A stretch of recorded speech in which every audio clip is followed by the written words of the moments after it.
ఆలంపూర్ జోగులాంబ అమ్మవారి 21వ వార్షిక బ్రహ్మోత్సవాలు అట్టహాసంగా ప్రారంభమయ్యాయి.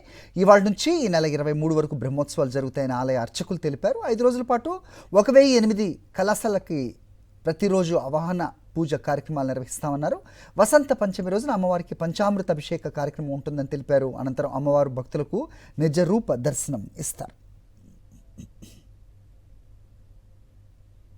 అనంతపుర క్షేత్రంలో వెలిసిన శ్రీ జోగులాంబ అమ్మవారి యొక్క వార్షిక బ్రహ్మోత్సవాలు ఈరోజు ప్రాతకాలంలో ప్రారంభమయ్యాయి. ఇప్పుడే గణపతి పూజ, పుణ్యాహవాచం, వర్తికొనం పూర్తయింది. నిత్య దేవత ఆవాహనలు అవుతున్నాయి. మహాకాళి, మహాలక్ష్మి, మహాసరస్వతి కలశస్థాపన జరుగుతోంది. అనంతరం అగ్నిముఖం ఉంటుందండి. అగ్నిముఖం అయిన తర్వాత బలిహరణ, అనంతరం నీరాజన మంత్రపుష్పాలు ఉంటాయి ఆయుషాల్లో.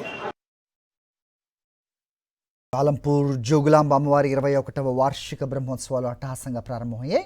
ఇవాళ నుంచి ఈ నెల 23 వరకు బ్రహ్మోత్సవాలు జరుగుతాయని ఆలయ అర్చకులు తెలిపారు. 5 రోజుల పాటు 1008 కలశాలకి ప్రతిరోజు అవగాహన పూజ కార్యక్రమాలు నిర్వహిస్తామన్నారు.